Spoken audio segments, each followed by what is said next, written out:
everyone, I hope you're all doing okay. Today I'm bringing you my October reading journal update, and the first spread I'm doing is for the last book I read in September.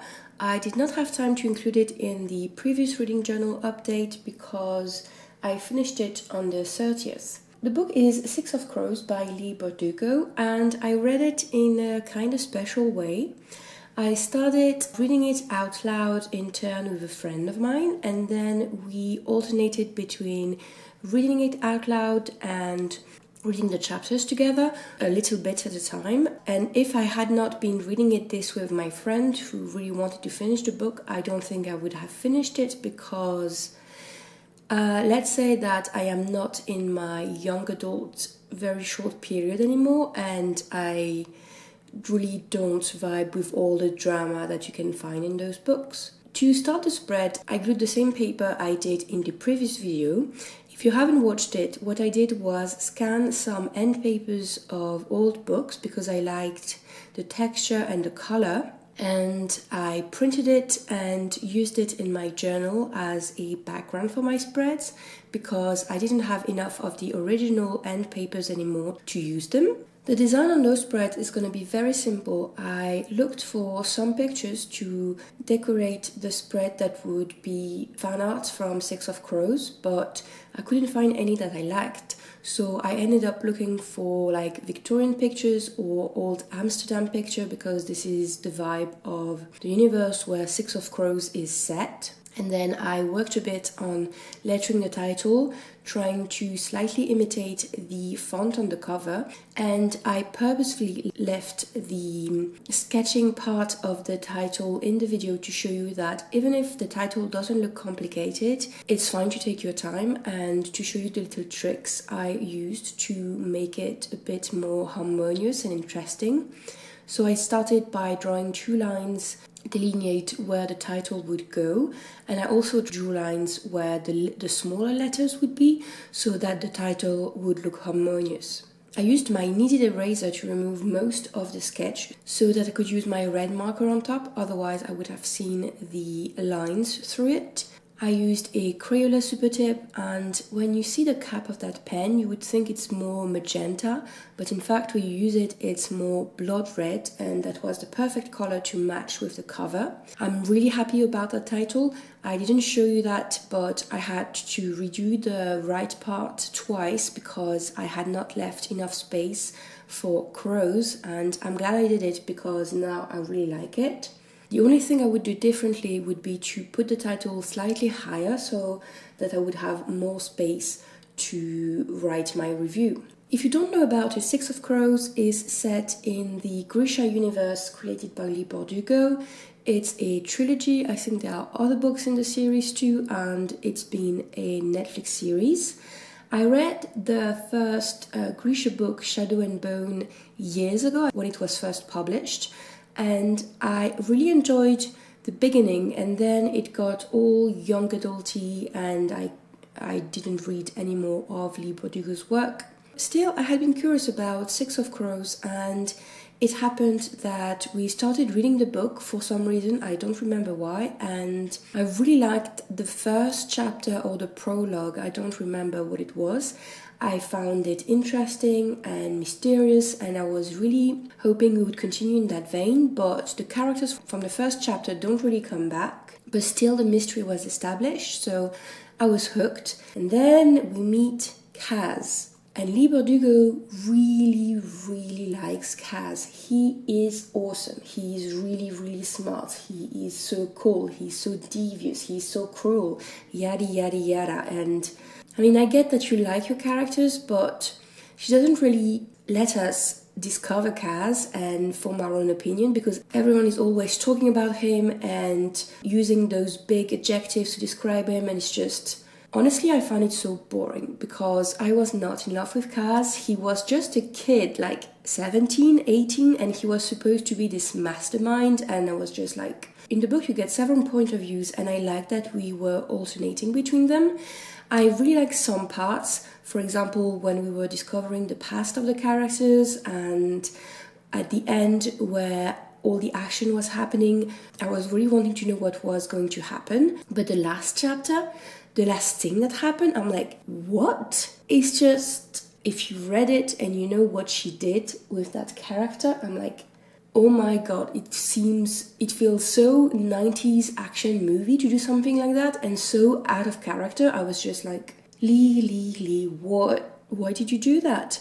I'm curious about reading the next book, honestly, because I want to know how she's going to get out of that ending. The next spread I'm doing is for my first reads of October. I'm not doing a cover page this time because I did it in the last video. It was a cover page for autumn, so I wouldn't need to do one each month. In fact, I'm at the end of this journal, so I decided that autumn would just cover September, October, and in British Columbia, autumn is basically just September, October, and not even the whole of October.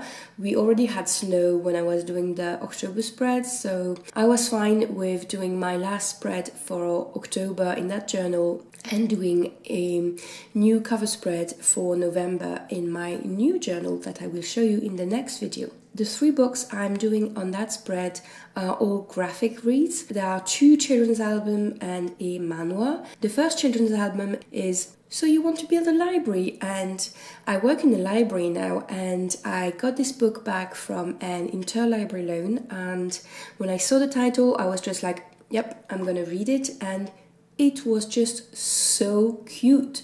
The story was so sweet and the illustration were nice. The text was funny and I just liked it. I just really liked it. And since I started working at the library, I've read quite a few children's albums, and I didn't want to do spreads for all of them because sometimes they're just, they're just that. They're cute, but I didn't feel any deep connections to them. But these 2 albums were just so cute. The second album is Night Owl, and it's just a little owl that wants to be a knight. And it's just, wow, this one was adorable. The illustrations reminded me of the children's albums I was reading when I was a kid. And the story was so sweet, and it was so nice to have a peaceful resolution to the story, and I just loved it.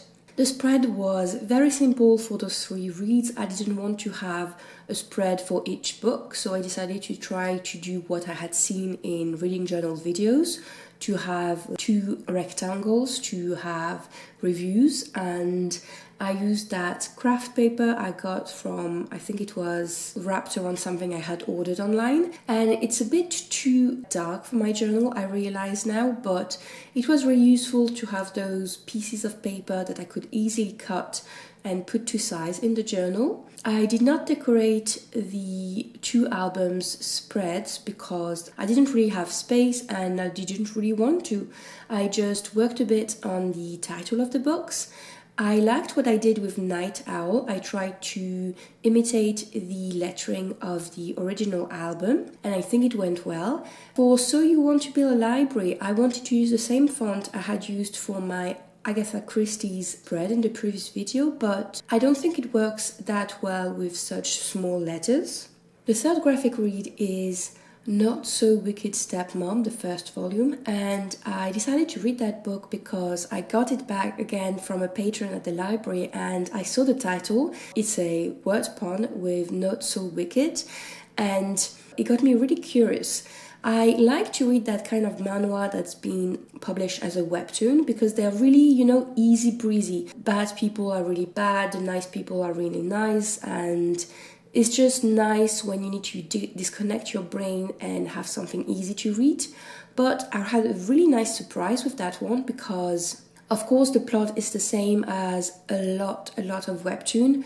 A person dies in the real world and for some reason she ends up in a fiction world of some book or some tales, and she has to fulfill the role that's been assigned to her or to change the expectations that are on her. And what I really liked in that one is that it's not a serious manhwa. It's just this lady that ended up in the body of the wicked stepmom has fallen in love with her stepkid, and she really wants to make that kid happy and make her pretty clothes, and she's trying to be nice to her, but the kid is afraid of her and everyone thinks she's evil, and it's just really humorous and it was really a really good time. I didn't enjoy as much the parts that were trying to be serious, especially about corsets. I felt it's just the usual spiel you have when people film historical movies saying that corsets were bad and blah blah blah and blah blah blah. So it's just, yeah, it was not super great. I prefer when it's funny, and I would really like to read the other volumes, but no library in my network has been able to order the second and third volumes that have been published, so I'm really waiting for them. For the spread, I really wanted to do something magical and fairy tale like, and at first I thought I was going to use that PET tape, that golden PET tape I used under the cover, and use some shiny stickers I had, but I didn't end up liking the stickers I was using to create the title on the PET tape. I did not have enough space for those stickers, and I didn't have small stickers to use, so I removed the tape. The paper is a bit rough where I've removed it, but I think it's fine. I used quite a few Marigona Sully stickers because the pink tones went well with the cover, and I tried not to use too much because I really like using my supplies, but at the same time I realized that I really like having negative space and not too much on a page, so I'm really trying to work on that.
The last project I'm going to do in this video is going to be for An Easy Death by Charlene Harris. I'm not sure how to pronounce her first name. It's the first volume in the Gunny Rose series. Charlene Harris has written the True Blood series and other series that I've read. I read True Blood when it was published in France, when it was all the rage to have those urban fantasy books about vampires and werewolves, and I'm very surprised that I read the whole of the True Blood series. I also watched the TV shows. They're not great books by any stretch of the imagination, but I had started the series, they were easy to read, and I finished them. And since then, I've read quite a few more of Charlene Harris's books. It's a mystery to me why I do it, and I'm not sure why I started to read An Easy Death, but she's a competent writer. She knows how to create plots, and it's sometimes really pleasant to read her books. And I really needed to be distracted when I started that book, so that's maybe why I started it. I think I had heard about it when it was first published, but I was all tapped out concerning Charlene Harris, so I did not read it. But then I was tidying up the shelves at the library, I saw it, and I think the cover is pretty cool, so I started reading it, and the first few pages were really hard to get into. For some reason I found the writing to be really laborious, and I did not understand what was happening, and I thought I wasn't going to read it, not going to bore it, but for some reason the next day I did not return it and I continued it. And I think the first volume might be my favorite of the series because as I'm talking right now, I've read the first 4 volumes and I have a hold on the 5th volume as an ebook. At that time I was really happy about the background paper I was using, so I used the same one I had printed for Six of Crows, and I did basically the same layout. I had not worked on those spreads at the same time, so I had not realized that they were so similar, but I was enjoying myself while doing it, so I think it's fine. For the title, I did the same technique. I copied the font of the cover, first in pencil, and then I used a Crayola marker to go over the letters. I'm really happy about the result. The font is very simple, but I think it works well, and it's a font I will be reusing in the rest of my journal. The rest of the decoration on the page is going to be quite simple. I printed a picture of Colorado, I think it's Colorado because that's where the book is set. And I added a few quotes and I wrote my review in a fountain pen.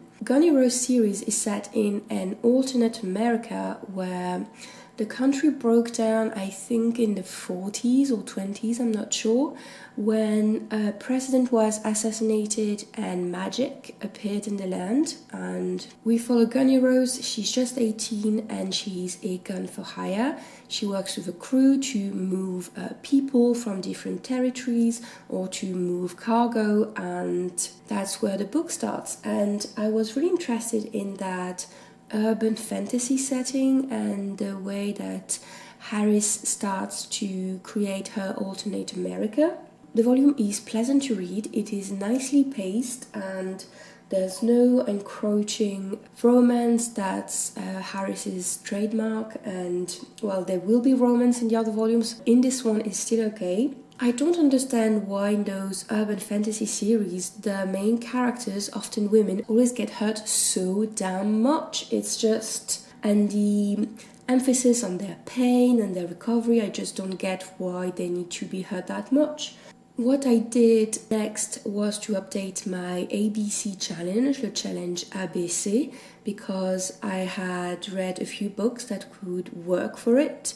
I then started to update the last pages I have before my index, and if you haven't watched any of my other updated videos, I had to set up those pages because I had made a cover page for my index, and I made it a few pages before the index started for some reason, so I had to find something to put on those pages that would be related to the index. So I decided to start gluing the covers of all the books that would be in the index. That evolved to glue all the covers of the books I read that month, even if they weren't in the journal or the index. That's one of the things that I have liked updating in my journal, and even when I started my new reading journal, I'm still going to update that page until it's done because I don't want to leave it half finished, especially as I am on the last page, and it's just fun to do and to see all the covers of the books I've read.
going to set up 2 more spreads. They're not going to be reviews, they're going to be statistics spreads.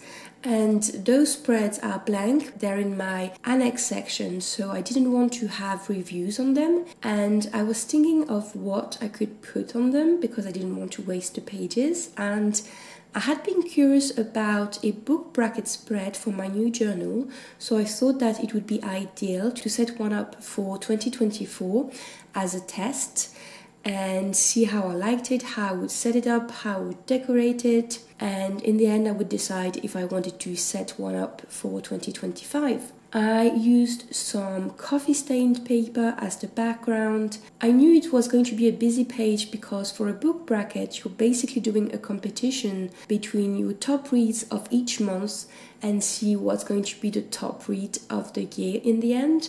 And I knew it was going to be a busy page because you need to have all those rectangles for the title of the books and sometimes you can have all the covers of the books, and I decided against gluing all the covers. I will just glue the cover of the winning book of the top read of the year because that would have been too busy for me. I decided to use some brown paper from paper bags I got from Soustrene Grene. It's a very thin paper and there wasn't a lot of the paper bag that wasn't printed on, so I didn't have a lot to work with if I was going to use it for other crafts, but to make small rectangles this was perfect and so the paper wasn't wasted. I didn't really have a plan when I started that book bracket. I just looked at some inspiration on Pinterest to see how they were organized, and then I did some math and just cut one rectangle and saw if I could use it 12 times in the first column, and then I drew some lines. At first I couldn't find my ruler, so I just used a folded piece of paper.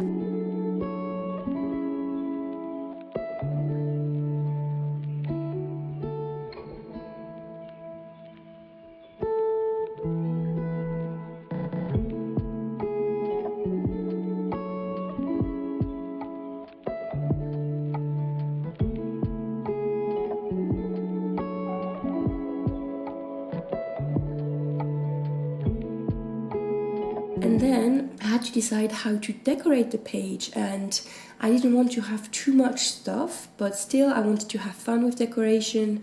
So I decided to use that PET tape from Journalsay.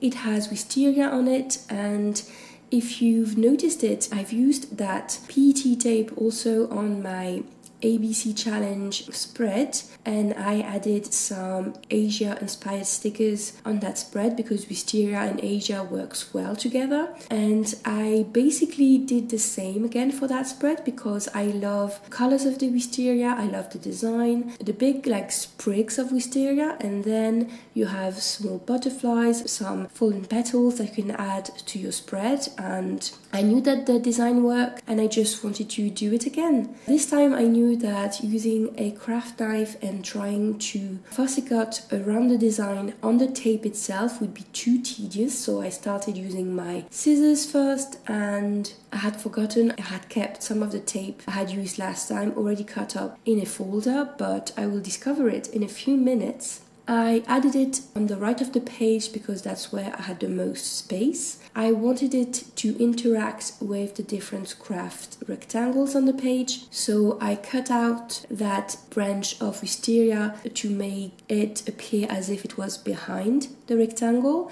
And then when I had placed most of the decorations, I added the lines that would connect the different rectangles. So the first 2 rectangles would be for January and February. The top reads of January and February would go head to head, and the one that would win would go on the second column, and then the same for the books for March and April, and etc. I wanted to add a little more variety to the page, not just the wisteria, so I went to my little folder and I looked at the Asian, Japanese looking stickers I had. Most of them are from Journalsay, except from the Koi Carps one that I had bought at a museum years ago. I thought that this lily pad sticker worked well at the bottom, and I also added a temple looking one, and I didn't add much more.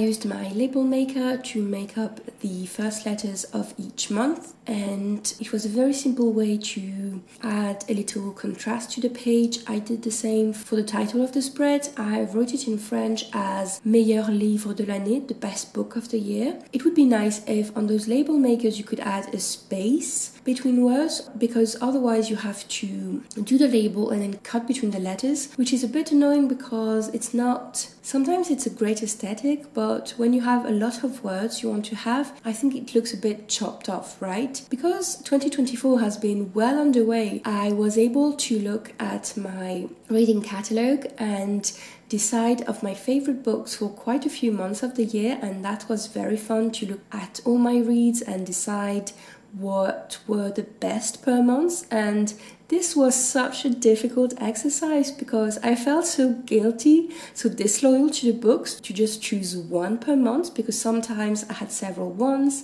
and then to have the titles go against one another and just to decide on one. Sometimes it was super easy, sometimes I felt so bad and be like, I still love you, I'm so sorry.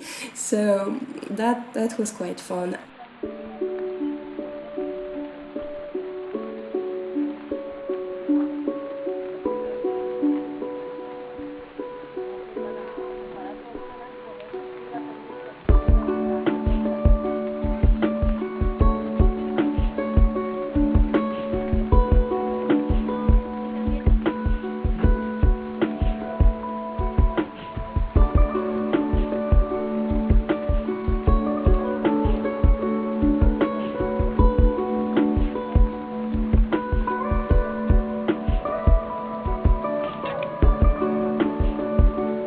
The last spread I'm doing in this video is for, how can I explain this? So basically I wanted to have a progress calendar that would show the time it took me to read the books, and I got that idea from Erin Smith. She does that every month and she writes down the name of the book. I really like how it ends up looking like, but I didn't want to be doing that for each month, to have a spread for each month.